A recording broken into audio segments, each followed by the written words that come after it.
기도하겠습니다. 하나님 참으로 감사합니다. 하나밖에 없는 아들 예수님을 십자가의 죽음에 내어 주시기까지 저희를 사랑하시고 그 피값으로 저희를 주님의 존귀한 자녀로 삼아주시니 감사합니다. 주님 앞에 저희가 감사하는 마음으로 이 시간 예배를 드리고 또 주님의 말씀을 듣습니다. 주님, 성령 하나님께서 이 시간 역사하시고 데살로니가 성도들이 바울의 말을 하나님의 말씀으로 받았던 것처럼 이 시간 저희가 이 말씀을 하나님의 말씀으로 받게 하시고 이 말씀을 저희 마음판에 새기게 하시고 이 말씀이 저희를 자유케 하시고 힘주시고 이 말씀이 저희 삶을 이끄시고 풍성한 열매 거두게 하여 주시옵소서. 예수님 이름으로 기도합니다. 아멘. 오늘은 성령의 인도하심에 순종하라라는 제목으로 말씀을 전하겠습니다. 여러분, 성령의 인도하심에 순종하는 삶을 사십시오. 여러분은 왜 한국이 아니라 미국에 살고 계십니까? 그것도 저 아름다운 캘리포니아가 아니라 왜 달라스, 텍사스에 살고 계십니까? 나는 여기가 너무 좋다, 나는 여기가 너무 좋아서 여기 산다 하는 분 한번 손 들어 보십시오. 할렐루야. 예. 다 그러신데 몇 분, 세 분만 손 드셨습니다. 네, 할렐루야. 이곳에 있는 건 다 주님의 은혜죠. 자, 그런데 만약에 여러분 저 한인마트가 있는 저 H마트 앞에 가서 사람들에게 왜 미국에 사십니까? 라고 인터뷰를 한다면 사람들이 어떻게 대답을 할까요? 첫 번째는 뭐겠습니까? 그렇죠, 자녀 때문에, 그죠? 자녀의 미래 때문에, 자녀의 교육 때문에 여기 미국에 삽니다 라고 대답을 할 겁니다. 우리 청년들은, 결혼하는 청년들은 자신의 미래를 위해서, 그죠? 자신의 학업을 위해서 이곳에 있을 겁니다. 또 두 번째는 뭘까요? 네, 아주 경건한 대답을 하셨는데 대부분의 사람들은 경건한 대답이 아니고 대부분 사람들은 먹고 살기 위해서, 그죠? 직장 문제 때문에. 요즘 캘리포니아에서 이쪽으로 굉장히 이사를 많이 옵니다. 직장이죠, 그죠? 우리 가족이 먹고 살고 또 행복한 삶을 살기 위해서 이곳에 삽니다 라고 대답을 할 겁니다. 아마 이 두 가지, 자녀의 미래 그리고 먹고 사는 문제, 직장 문제, 이 두 가지가 아주 큰 중요한 이유일 것입니다. 그것은 목사인 저도 마찬가지입니다. 그렇죠? 참 이 두 가지는 굉장히 중요한 부분입니다. 우리 자녀와 또 우리 직장, 굉장히 중요한 부분입니다. 그런데 여러분, 많은 사람들이 이런 기준을 가지고 살아갑니다. 근데 우리는 어떻습니까? 우리는 주님 안에 보통 사람들이 아닙니다. 제가 보통 사람들이 아니라고 했죠? 우리는 주님 안에 보통 사람이 아닙니다. 하나님께서 예수님의 피값으로, 피로 값주고 사신 하나님의 존귀한 자녀들입니다. 할렐루야. 그리고 하나님께서 우리를 거룩한 부르심으로 불러주신 성도들입니다. 예수님을 닮아가고 하나님을 닮아가는 거룩한 성도로 우리를 불러주셨습니다. 자, 그냥 넘어갈 수 없죠. 축복해야죠, 우리. 그죠? 옆에 분들에게. 형제님은, 자매님은 하나님, 존귀한 하나님의 자녀입니다. 형제님은, 자매님은 존귀한 하나님의 자녀입니다. 하나님의 거룩한 성도입니다. 그렇기 때문에 우리는 이 세상 사람들이 살아가는 기준과 다른 기준으로 살아가야 됩니다. 물론 자녀 문제와 또 우리 직장 중요합니다. 하지만 우리는 그것보다 더 높은 하나님 나라의 기준을 가지고 살아야 됩니다. 오늘 성경 본문이 우리에게 그것을 말씀하고 계십니다. 오늘 하나님께서 너희는 성도로서 세상과 다른 기준을 가지고 살아야 된다 우리에게 말씀하고 계십니다. 오늘 성경 본문 10절에 보면 사도 바울이 마게도냐에서 환상을 봅니다. 그리고 마게도냐로 가려고 합니다. 왜? 하나님께서 마게도냐에도 주님의 복음을 전하라는 뜻으로 알고 마게도냐로 가려고 하는 겁니다. 자, 여러분, 이렇게 볼 때 이 사도 바울을 움직이는 기준은 뭐였습니까? 복음의 사명이었습니다. 예수 그리스도의 이 복음, 십자가의 복음, 부활의 복음, 죽은 영혼을 살린 이 복음, 복음을 전하고 주님의 교회를 세우고 하나님 나라를 세우가는 이 선교의 복음의 사명, 이것이 사도 바울로 하여금 움직이게 하는 삶의 판단의 기준이었습니다. 그렇다면 우리의 기준은 우리의 기준은 어떻게 될까요? 우리의 기준도 마찬가지입니다. 우리의 기준도 복음 사명이 우리의 판단의 기준이 되어야 됩니다. 우리가 살아가는 기준이 되어야 됩니다. 지도를 한번 보여주십시오. 오늘 본문은 사도 바울이 이제 두 번째 선교 여행입니다. 근데 이제 첫 번째 선교 여행 때는 그럼 바울이 어디로 갔을까요? 적혀 있네요. 갈라디아. 첫 번째 선교 여행은 갈라디아 지역으로 갔습니다. 쭉 이제 배를 타고 구브로 섬으로 가서 쭉 이제 가서 거의 이제 선교 막바지 지역의 점에 빨간 걸로 적힌 데 있죠. 저기 이름이 뭡니까? 루스드라. 그렇습니다. 루스드라까지 갔습니다. 루스드라에서 복음을 전했습니다. 근데 루스드라에서 어떤 일을 겪었습니까? 사도 바울이 돌에 맞아 죽을 뻔했습니다. 아니 죽었다 살아난 거죠. 돌에 맞아서 거의 죽었다가 다시 살아났습니다. 여러분 생각해 보십시오. 사도 바울이 아니고 내가 지금 복음 전하다 돌에 맞는다고 생각해 보십시오. 끔찍하지 않습니까? 돌에 한 대만 맞아 보십시오. 머리가 깨지고 막 피가 흐르지 않겠습니까? 끔찍합니다. 이런 일을 사도 바울이 이런 일을 루스드라에서 당했다는 겁니다. 돌로 막 쳤던 사람들이 이제 사도 바울이 죽었다고 생각했습니다. 이제 이쯤이면 죽었겠지. 정신을 잃었습니다.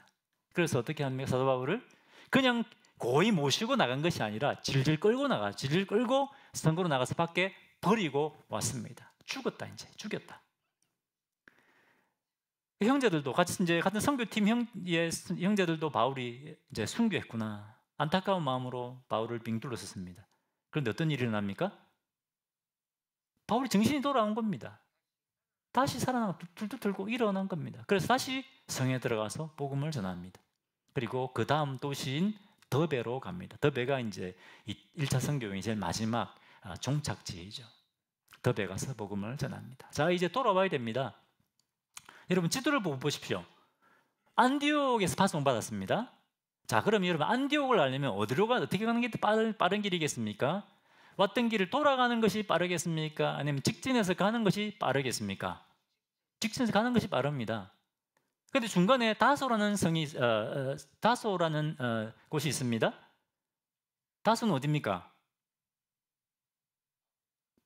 바울의 고향입니다. 고향. 사도 바울의 고향입니다. 그럼 거기에 다소에 가면 사랑하는 친척 가족들도 있고 또 친구들도 있고 그죠? 그곳에 가서 또 사랑하는 사람들과 스타벅스에도 가고 그죠? 맛있는 거 또 먹고 휴식도 취하고 할 겁니다. 여러분 같으면 어느 길을 선택하겠습니까? 바로 가는 길을 선택하겠습니까? 돌아가는 길을 선택하겠습니까? 네, 물어볼 필요도 없죠. 여러분 한국 가고 싶으시죠? 고향 가고 싶으시죠? 바울도 그랬을 겁니다. 다서도 고향도 가고 빠른 길로 안디옥도 가고. 그런데 바울이 그렇게 하지 않습니다. 다시 왔던 길을 돌아갑니다. 굉장히 험한 길이면 높은 산맥을 넘어야 됩니다. 또 배를 타고 가야 됩니다. 파선의 위험도 있습니다. 그런데 다시 돌아갑니다. 왜 그럴까요? 갈라디아에 세워진 교회들이 아직 어린 교회들입니다. 성도들이 아직 어립니다. 그러니까 왔던 길을 다시 돌아가면서 성도들을 말씀으로 격려하고 세우기 위해서 다시 그 험한 길을 돌아가는 겁니다. 여러분 이것을 볼 때 무엇이 사도 바울을 움직이겠습니까? 사도 바울의 결정의 기준이 무엇이었다고요? 복음의 사명이었다는 겁니다. 복음을 전하고 교회를 세우고 하나님 나라를 세워가는 이 사명이 사도 바울을 움직이게 했습니다. 자, 이렇게 말씀드리면 이거 복음의 사명을 따라 사는 사람은 목사님이나 선교사님들, 사역자들이 가능한 거지 우리 같은 평신도들이 어떻게 사명을 따라 삽니까? 금방 이렇게 생각하시는 분 계시죠? 우리 교회는 안 계실 겁니다. 그런데 여러분 한번 보십시오. 사도행전 8장을 보십시오. 저번에 제가 말씀드렸습니다. 예루살렘 교회가 막 부흥했습니다. 성장했습니다. 엄청나게 부흥했습니다. 그런데 그때 무엇이 일어납니까? 사도행전 8장에 보면 큰 박해가 일어납니다. 큰 박해가 일어나서 예루살렘 성도들이 다 흩어집니다. 제일 부흥할 때입니다. 그러면 어떻게 해야 됩니까? 하나님이 보호해 주셔야죠. 우리 생각에는 그렇지 않습니까? 당연히 하나님이 교회가 막 성장하고 부흥하는데 교회를 지켜주셔야지. 그런데 하나님께서 박해를 허락하신 겁니다. 도대체 어떻게 된 겁니까? 왜 하나님이 박해를 허락하셨을까요? 사도행전 1장 8절에 예수님이 승천하시면서 뭐라고 말씀하셨습니까? 너희는 땅끝까지 가서 복음 전해라. 분명히 말씀하셨습니다.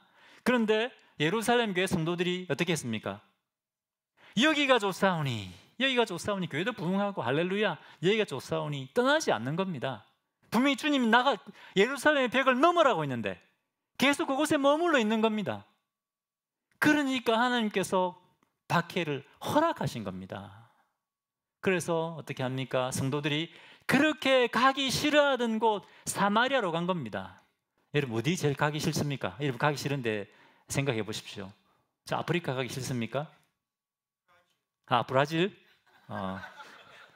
난 브라질 축구 좋아하는데. 네. 그런데 거기를 보낸 겁니다, 하나님께서. 유대인들은 사마리아인과 상종하기 싫어했습니다. 그런데 안 가니까 하나님께서 박해를 통해서 그곳에 가서 복음 전하게 하시는 겁니다.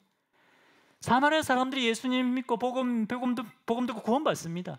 그 다음에 또 어디까지 갑니까? 안디옥까지 갑니다. 안디옥, 이방인의 도시. 거기서 복음 전하니까 이방인들이 예수 믿고 구원받는 겁니다.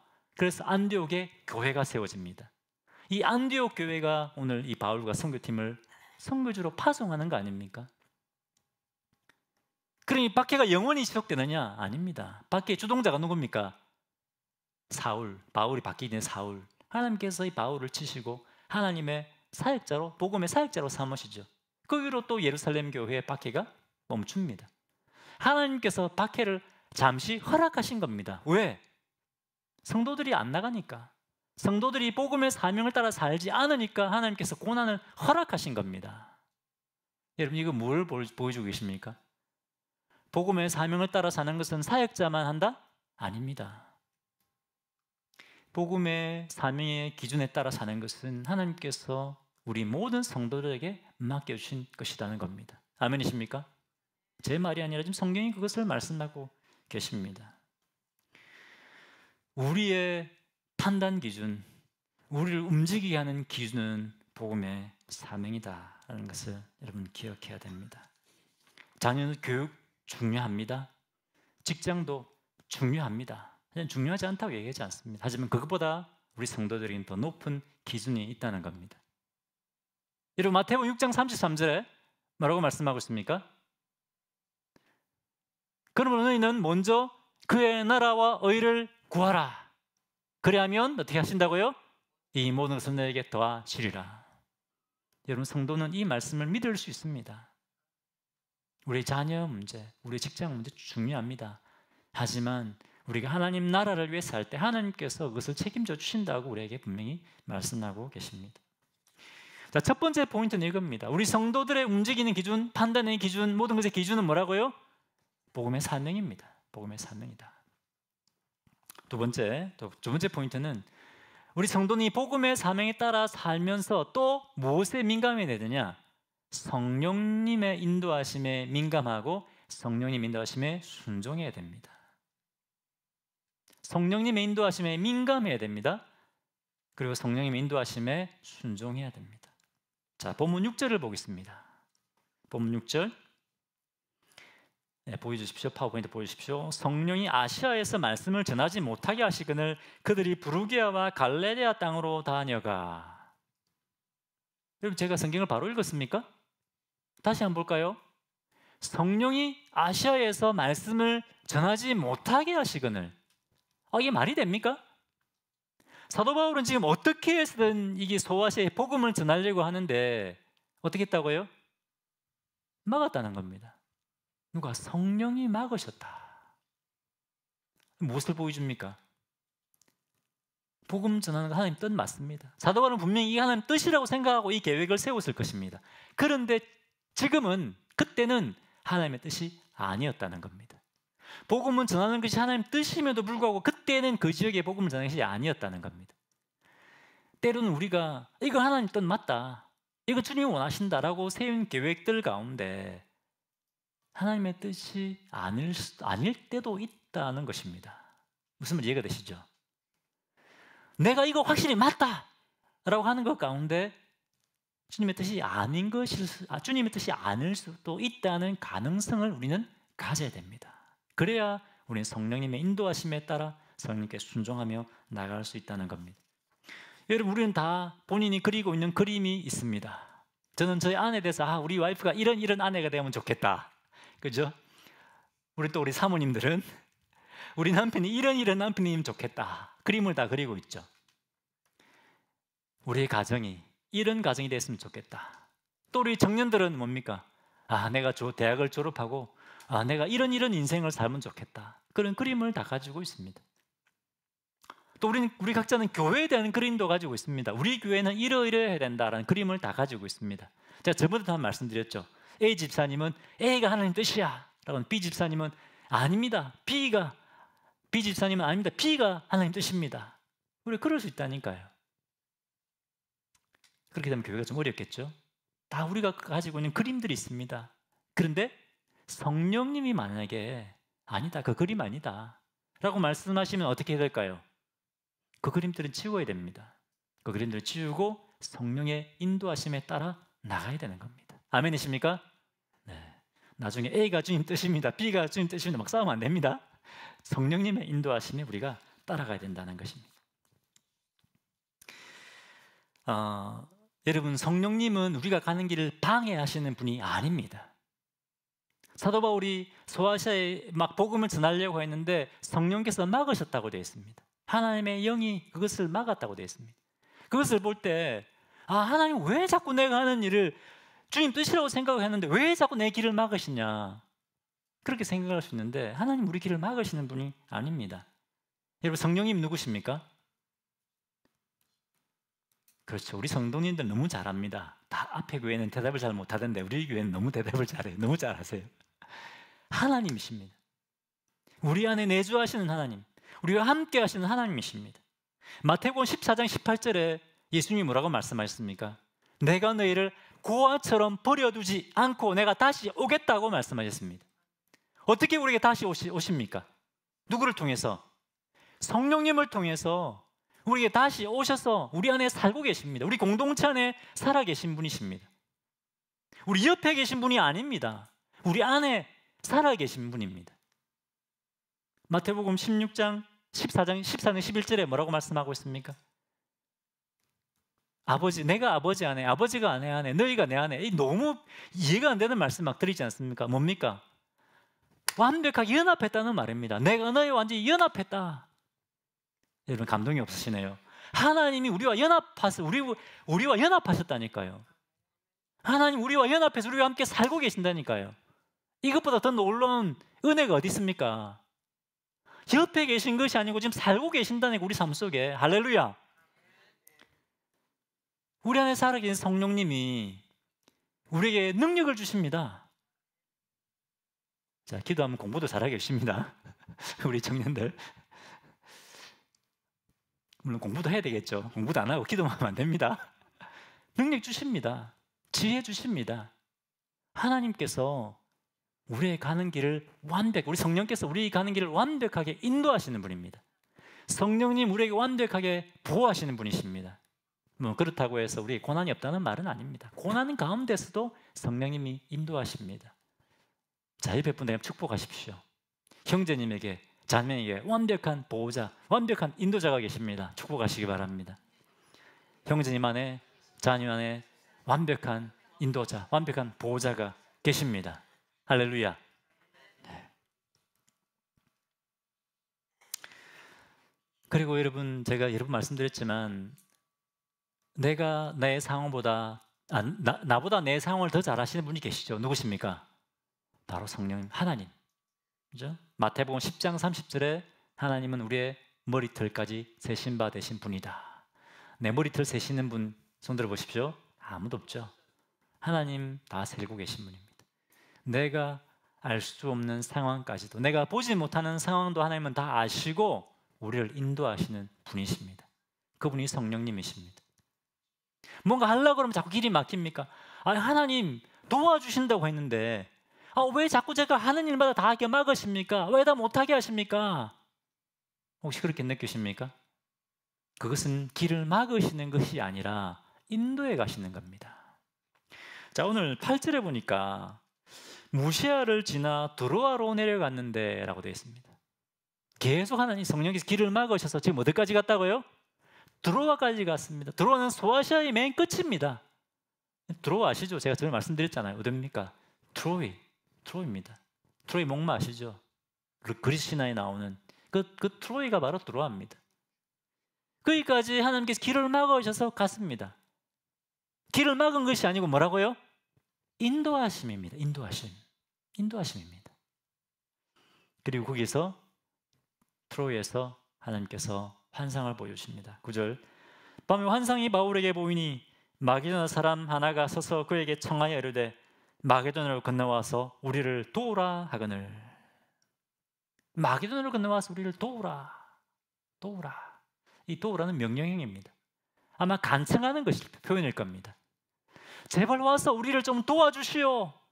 제발 와서 우리를 좀 구원해 주시오. 뭡니까? 성령께서 이 마게도냐 사람, 바교나의 영혼들의 부르짖음을 보게 하신 겁니다. 제발 우리를 도와주시오. 여러분, 하나님은 이 사도 바울과 이 선교팀에게 이 영혼들의 부르짖음을 듣기를 원하셨습니다. 이 세상의 최고의 거짓말은 나 하나님 필요 없다라고 하는 것입니다. 그래서 파스칼은 뭐라고 했습니까? 모든 사람 안에는 하나님만이 채울 수 있는 공간이 있다고 했습니다. 하나님 없이는 안 됩니다. 제가 예수 믿기 전에 친구들이 와서 야, 나 교회 가자. 예수님 믿어야 된다. 이렇게 얘기할 때 그런 걸 믿냐? 나 그런 거 필요 없다. 막 얘기했습니다. 그런데 마음속 깊은 곳에서는 야, 나도 하나님 좀 믿으면 좋겠다. 이런 마음이 있었습니다. 우리 부모님 매일 싸우는데, 돈 때문에 싸우는데, 그치, 우리 친구 집 보면 막 화목해요. 안 볼 땐 싸우는지 모르겠지만 제가 볼 때는 되게 화목해 보였어요. 그런 것도 그렇고 그 친구를 볼 때, 그 친구 안에 있는 그 삶을 볼 때, 자신감과 당당함과 볼 때, 야, 나도 저 친구처럼 예수를 믿으면 좋겠다. 그런 마음이 솔직히 있었습니다, 저에게. 모든 사람이 그런 것들이 있다는 겁니다. 사람들이 자기에게 예수님이 필요한가 아닌가를 그는 모르지만 무언가 자기 영적으로 만족시켜줄 무언가를 다 갈구하고 있다는 것입니다. 모든 사람들에게는 영적인 목마름이 있습니다. 이 환상을 통해서 하나님은 사도 바울과 그 선교팀들에게 그 영혼의 부르짖음을 깨닫기를 원하신 겁니다. 마찬가지입니다. 오늘 이 복음 말씀을 우리에게 그것을 말씀하시는 겁니다. 내가 매일 만나는 사람들, 내가 길에서 보는 그 사람들, 그 영혼들의 그 영혼의 부르짖음을 들으라. 그 영적 목마름을 보아라. 그렇게 우리에게 말씀하고 계신 겁니다. 사도 바울은 이 환상을 보고 이것이 성령님의 인도하심이구나 하는 것을 깨닫게 됩니다. 여러분, 마게도냐는 유럽이 시작되는 곳입니다. 이렇게 터키가 소아시아 지역에 있지 않습니까? 저기 지도 있네요. 터키에서 배를 타고 건너가면 여기가 마게도냐 지역, 거기가 그리스 지역입니다. 로마 지역입니다. 사도 바울과 선교팀이 생각할 때 안디옥 보십시오. 굉장히 멀지 않습니까? 야, 우리가 진짜 멀리까지 와서 복음 전한다. 야, 우리 진짜 열심히 하고 있다. 이런 생각이 아마 들었을지 모르겠습니다. 자, 그런데 하나님은 그것이 아니라는 겁니다. 아니야. 소아시아 이 지역만이 아니고 이 지역을 넘어야 된다. 이 소아시아를 넘어서 저 마게도냐에도, 저 로마에도 이 십자가의 복음 듣고 구원받아야 될 영혼들이 있다. 그것을 하나님께서 보여주기 원하시는 겁니다. 바울과 선교팀의 한계를 뛰어넘게 하시는 겁니다. 여러분, 우리 하나님은 우리가 생각하고 있는 것보다, 우리가 계획하고 있는 것보다 훨씬 더 크고 놀라운 계획을 가지고 계십니다. 할렐루야. 자, 옆에 계신 분에게 축복하십시오. 하나님은 우리 생각보다 훨씬 더 크고 놀라운 계획을 가지고 계십니다. 할렐루야. 그러면 하나님은 이 소아시아 지역에 있는 사람들의 영혼들은 관심이 없었을까요? 관심이 없으니까 마게도냐를 건너가라 했을까요? 3차 선교 여행 때 에베소 지역이 소아시아 지역입니다. 와서 그곳에 복음을 전하게 하십니다. 하지만 하나님께서 이 사건을 통해서 이 땅에 있는 모든 민족에게 복음이 전개되기를 원한다는 것을 보여주시는 겁니다. 자, 이렇게 했을 때 사도 바울과 선교팀이 이 성령님의 인도하심에 순종합니다. 계속 10절 보겠습니다. 바울이 그 환상을 보았을 때 우리가 곧 마게도냐로 떠나기로 힘쓰니 이는 하나님이 저 사람들에게 복음을 전하라고 우리를 부르신 줄로 인정함일러라. 자, 바울과 선교팀에게는 선한 계획이 있었습니다. 소아시아 지역에 복음을 전하고자 선한 계획을 가지고 있었습니다. 바울이 생각할 때는 완벽한 계획이었습니다. 갈라디아 그 다음 지역이니까. 그런데 어떻게 했습니까? 성령님 인도하심이 있었을 때 자기들이 가지고 있는 생각과 자기들이 가지고 있는 계획을 내려놓았습니다. 그리고 성령님 인도하심에 따라 나간 겁니다. 10절에 보니까 마게도냐를 건너갔더라가 아닙니다. 어떻게 됐습니까? 마게도냐로 떠나기를 힘썼다고 되어 있습니다. 힘썼다. 이 말은 무슨 말입니까? 마게도냐로 가는 것이 쉬웠다? 쉽지 않았다는 겁니다. 힘쓰고 애써야 갈 수 있었던 겁니다. 아마도 배삭시 만만치 않았을 겁니다. 굉장히 비쌌을 겁니다.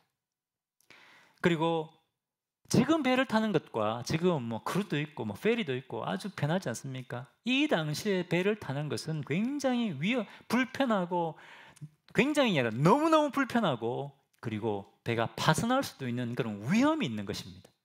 그런데 그럼에도 불구하고 건너갔습니다. 마게도냐는 지금까지 만났던 사람들하고 전혀 다른 사람들입니다. 바다 건너서 문화가 다르고 사고방식이 다른 사람들입니다. 어쩌면 지금까지 쌓아왔던 경험들이 통하지 않는 그런 지역일 수도 있습니다. 배를 타고 가는 것 힘든 일 아닙니까? 귀찮은 일 아닙니까? 배 타고 가는 일. 돈도 듭니다. 더 많이 듭니다. 손해도 봐야 됩니다. 또 그곳을 건너갔을 때 무슨 일을 만날지 알 수가 없습니다. 두려움이 있습니다. 귀찮고 두렵고 손해봐야 되는 그런 상황입니다. 하지만 그런 상황 가운데서도 바다를 건너 갔다는 것입니다. 여러분 어떻습니까? 우리는 우리 안전지대를 벗어나고 싶지 않죠. 안전하게 머물러 있기 원합니다. 새로운 도전, 변화 싫어합니다. 왜? 무슨 일이 있을지 모르니까. 두려우니까. 그죠? 두려우니까. 제가 저번에 한번 말씀드린 적이 있습니다. 저희가 일본에서 우리 이제 청년들에게 전도하기 위해서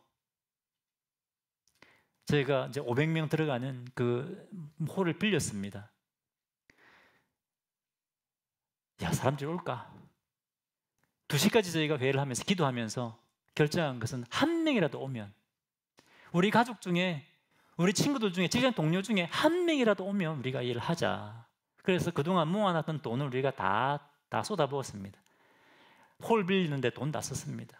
다른데 이제 전문 선교 팀들 불렀습니다. 우리 교회도 선교 찬양팀 있었지만 찬양팀 불렀습니다.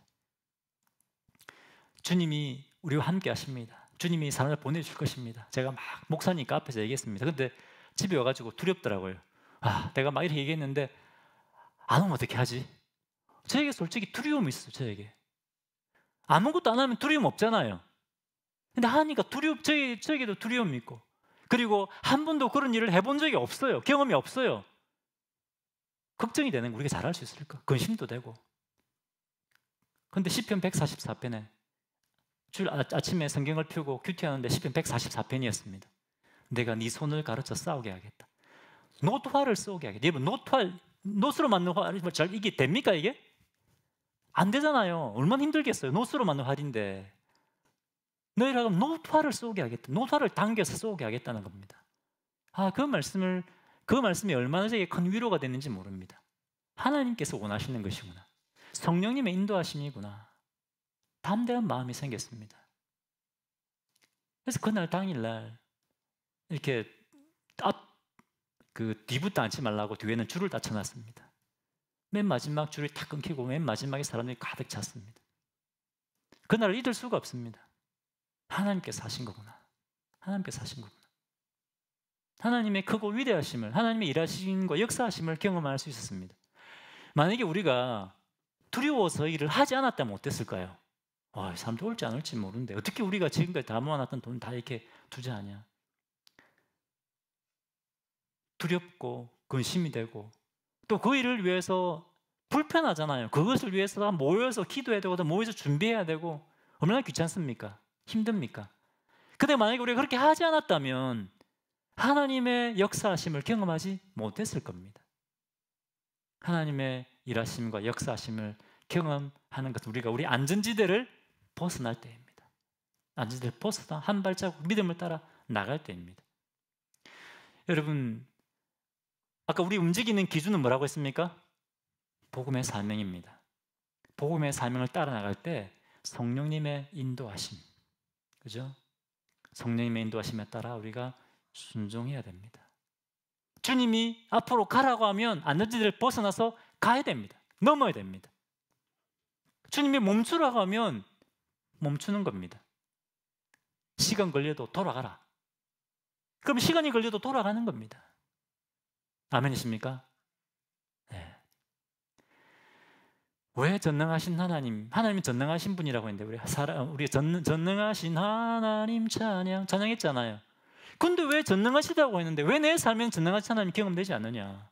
우리가 안전지대를 벗어나지 않기 때문입니다. 믿음으로 도전해보지 않기 때문입니다. 믿음으로 도전할 때, 안전지대를 벗어날 때 그때 하나님의 역사하심을 경험하게 되는 겁니다. 아멘이십니까? 여러분 안전지대에 머물러 있지 마시고 주님의 인도하심을 믿음으로 한 걸음 내딛어 보십시오. 그러면 새로운 하나님을 경험하게 될 것입니다. 우리를 보호하시고 인도하신 하나님 경험하게 됩니다. 자, 마지막 포인트입니다. 우리가 그렇게 할 때, 우리가 성령 인도하심에 따라 순종해 나갈 때 그때 하나님의 역사를 경험하고 열매를 맺게 하십니다.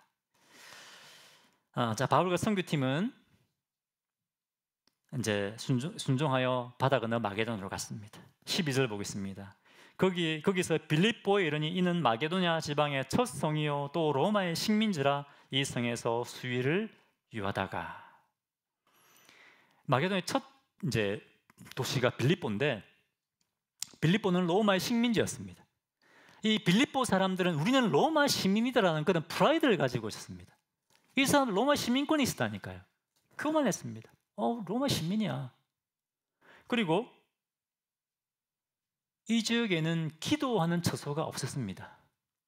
죄송합니다. 기도하는 처소가 아니라 회당이 없었습니다. 회당이 없었기 때문에 사도 바울과 그 선교팀이 기도하러 강가로 나간 겁니다. 회당이 있었다면 회당으로 갔겠죠. 그만큼 성경에 대해서 아는 사람이 별로 없습니다. 그리고 이 지역은 뭡니까? 우상 숭배의 중심지입니다. 그리스 신화에 나는 많은 신들 있잖아요. 아프로디테도 있고 많은 신들이 있습니다. 그 신들을 섬기는 지역입니다. 빌립보가 상황과 환경이 좋은 곳이 아니었습니다. 사역하기에 좋은 곳이 절대로 아니었습니다. 우리는 조건이 좋았겠지. 가서 하니까 막 열매가 나타났겠지. 그렇지 않습니다. 그런데 14절을 보겠습니다. 두아디라시아에 있는 자색 옷감 장소로서 하나님을 섬기는 루디아라는 한 여자가 말을 듣고 있을 때에 주께서 그 마음을 열어 바울의 말을 따르게 하신지라. 강가에 기도를 갔다가 그 여인들에게 말씀을 전하기 시작하는데 거기에 누가 있었다고요? 루디아가 있습니다. 루디아는 오늘날 같으면 의류회사의 CEO, 사장입니다. 굉장히 부유한 사람입니다. 여유가 있는 사람입니다. 그런데 바울이 이 말씀을 전할 때 어떻게 했습니까? 하나님께서 어떻게 하셨다고요? 그의 마음을 열어서 바울의 말을 믿게 하시고 예수 믿고 구원을 받게 하셨다는 겁니다. 그래서 15절에 보니까 루디아만 구원받은 것이 아니라 그와 그 집이 다 침례를 받고 루디아뿐만 아니라 그 집안 사람 다 침례를 받고 구원받았다는 겁니다. 그리고 루디아의 집에 우리 집에 거하시오. 복음의 센터, 선교의 센터를 허락해 준 겁니다. 이 루디아의 집이 빌립보 교회가 된 겁니다. 그리고 이 빌립보 교회는 로마의 첫 교회가 된 겁니다. 바울이 성령의 인도하심에 순종했을 때 이런 역사가 일어난 겁니다. 유럽의 첫 교회가 세워졌습니다. 하나님께서 드로아에서 바울과 그 선교팀을 부를 때 그냥 부르신 것이 아닙니다. 예배해 놓았습니다. 루디아를 예배해 놓았습니다. 우리 이걸 전도용어로 평화의 사람이라고 합니다. 평화의 사람. 평화의 사람도 보내주시고, 그죠? 이런 것들을 하나님께서 다 예배해 놓으신 겁니다. 언제 하나님의 예배하심을 경험했다고요? 성령님의 인도하심을 따라 나갔을 때입니다. 그때 하나님의 인도하심을 경험하게 되었습니다. 여러분, 주님이 자 이제 믿음으로 앞으로 나아가라 그렇게 말씀하시는데 우리는 여전히 우리의 안전지대에 혹시 머물러 있으려 하지 않습니까? 자녀 교육 문제, 직장 문제 중요합니다. 하지만 우리가 그것에 혹시 매여 있지는 않습니까? 여러분, 성령님은 내가 나를 아는 것보다 더 나를 잘 아시는 분입니다. 내가 하고자 하는 일을 자꾸 막으시는 분이 아닙니다. 인도하시는 분이십니다. 이 성령님의 인도하심에 민감하고 이 성령 하나님의 인도하심에 순종하시기를 바랍니다. 여러분, 성도가 움직이고 성도가 결정하는 기준은 뭐라고 했습니까? 복음의 사명입니다. 이 복음의 사명을 위해서 우리가 성령 하나님께 민감하고 그리고 성령 하나님께 순종하여 나아갈 때 하나님께서 우리를 통해 역사하시는 그 주님의 능력을 경험하게 하시고 구원을 경험하게 하시는 겁니다. 제가 월요일 지난주 월요일 화요일 난민 선교 세미나에 참여했습니다. 우리 둘이 갔다 와 좀 실료가 있는데 우리 선배 목사님도 강권해서 난민도 세미나에 갔다 왔는데 선교 세미나 갔다 왔는데 이제 거기서 간증하시는 이제 실제 사역을 소개하고 또 간증하시는 선교사님 계시는데 로리 킴 선교사님이라고 시티 오브 홉이라는 선교 단체를 이제 세우셔서 난민 사역도 하고 교회도 세워서 이제 사역을 하고 계신 분입니다. 이분의 사역을 보면 참 정말 자신의 계획과 생각보다 성령님의 인도하심에 따라 참 사역하구나 하는 것을 굉장히 많이 보게 되었습니다. 이분이 이제 난민들이 사는 아파트에서 이제 사역을 하는데 여러 아파트 단지가 있는데 그 한 아파트 단지에 이제 오피스를 이제 렌트를 했다고 합니다. 그래서 오피스로 들어가는데 어떤 분이 막 쓰레기통을 뒤지더래요. 성령님이 야, 저 가서 저분을 도와라. 그런 마음을 주셨다는 거예요. 쓰레기통 뒤지는데 여러분 가고 싶습니까? 그런 마음이 딱 드는데 무시하고 들어가려고 하다가 성령님이 주님이 주시는 마음이 아닐까라고 해서 가서 이제 그분을 이제 도왔다는 거죠. 그분이 뭘 했냐면 쓰레기통을 뒤져서 그 병 같은 거 있죠.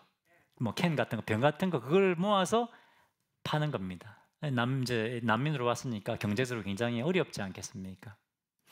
그래서 너무 이제 안 돼 보여서 그 사역 가운데 중고 물품을 파는 것들이 있었다고 합니다. 그것을 주면서 이걸 이제 이런 쓰레기통 뒤져서 병 이렇게 해서 팔지 말고 이 중고 물품을 좀 팔아 보십시오. 이렇게 이제 하려고 그 집을 찾아갔는데 그 아들과 만나서 이제 얘기를 한 겁니다.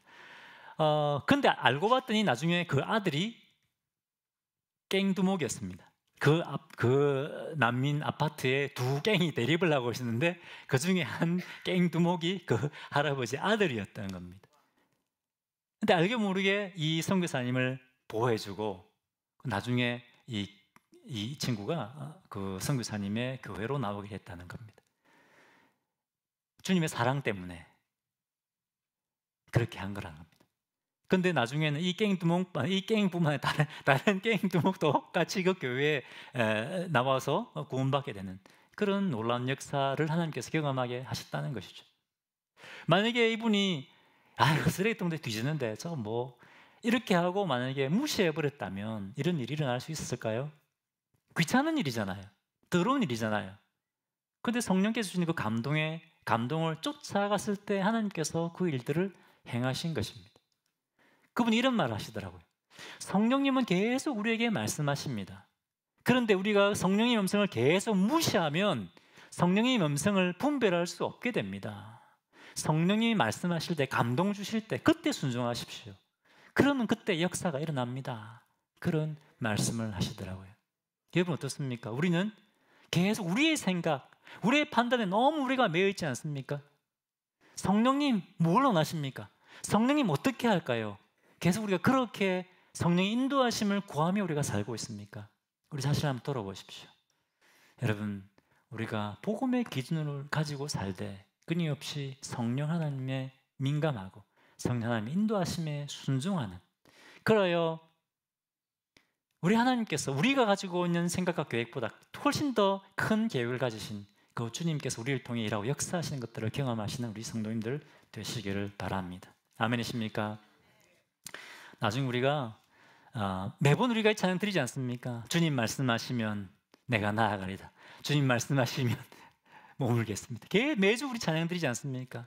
오늘 그 찬양 드릴 때 여러분 오늘 이들이 말씀을 정말 기억하시고 그런 믿음의 결단으로 찬양을 드리시기를 바랍니다. 함께 기도하겠습니다. 한번 이 시간 우리 자신을 돌아보았으면 좋겠습니다. 여러분, 하나님은 우리가 가는 길을 막으시는 분이 아니십니다. 우리를 방해하는 분이 아닙니다. 성령 하나님은 내가 나를 아는 것보다 우리를 더 잘 아시는 분이십니다. 우리가 가지고 있는 계획보다 훨씬 더 크고 놀라운 계획을 가지고 계신 분입니다. 그분 앞에 하나님 제 삶을 인도해 주십시오.